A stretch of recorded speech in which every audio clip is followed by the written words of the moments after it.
Hi, this is Amy at Amy's Free Motion Quilting Adventures. You can find my blog at freemotionquiltingadventures.blogspot.com. And I'm going to do a little curved cross hatching in a triangle today. I'm going to use an Accents and Design straight ruler to go around the outside of my triangle first. And since this is just a small piece, I am just going to go ahead and hit my camera and rotate my piece. On a quilt, a big quilt, you would not want to rotate so much, but for this sample we're going to.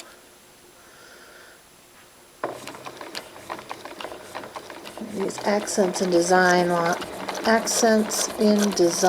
fine line rulers are really easy to use on a stationary machine because they've got these great little pegs so you can hold on to the ruler.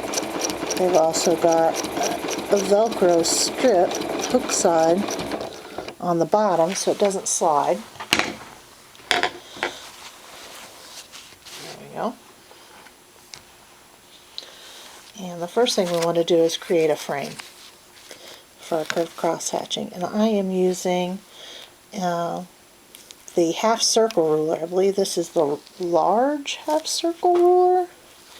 I'll have to check, and you can find that on the blog, find that information on the blog. I'm going to check on it. And so now I'm just going from one corner to the other with this half circle ruler. Lining it back up. Because your foot is a 1/4 inch diameter, or 1/4 inch from the outside edge to the needle, you have to line your ruler up 1/4 inch away from where you want the stitching to be. You want to just press down hard enough on the ruler that it does not shift differently than your fabric, doesn't slide across your fabric, and also so that it does not you can still move well, and also you don't want it to slide away from that ruler foot. Now, one problem with using this half circle is that it does not have guidelines along the edge. Carol from Accents and Design, if you come across this video, I would sure like to see markings along the edge of your half circle rulers. And so I'm just going to eyeball it. Now, if I was using the curved ruler from Accents and Design for doing curved cross hatching, it has a 1/4 inch mark. It has multiple 1/4 inch marks on that curved edge, but for this small triangle, it just does not have enough curve for what I want to do. So that is why I'm just kind of eyeballing it. And the idea is to just get consistency. No matter what you do when you're quilting, if you can be consistently inconsistent or just somewhat consistent, then you're fine.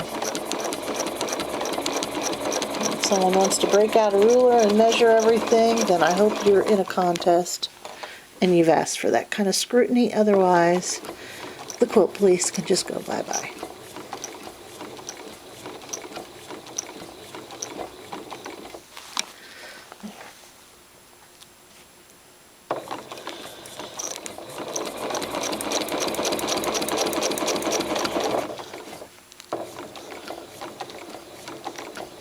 And someone asked how I can see with this ruler toe on here, and the truth is you really can't see real well, but you just know that you've got a 1/4 inch from where your needle is to the outside of the foot. And with enough practice, you just kind of know where you're going. Not to mention when you have a camera between you and your quilt, it's a little difficult to see what you're doing. And that's what I've got going on right now. Whoops.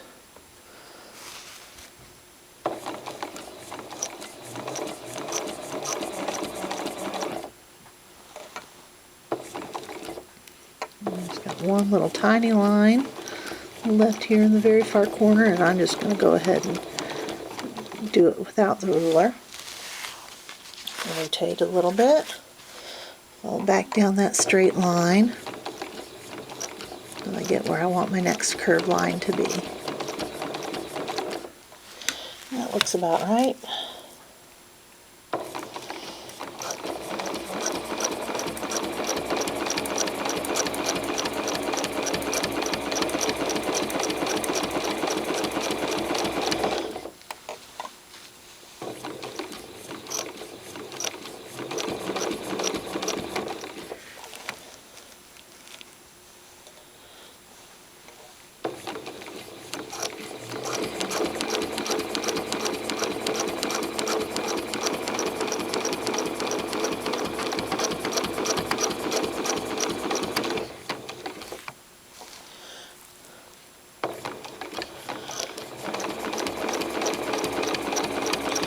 Notice I do not move my hands while the machine is going.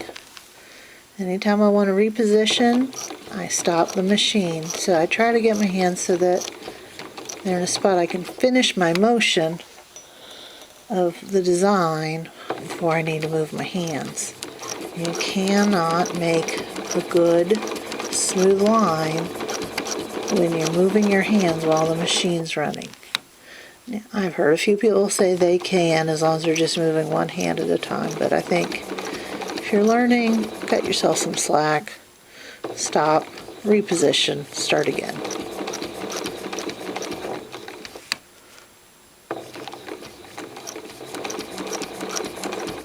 And there we are.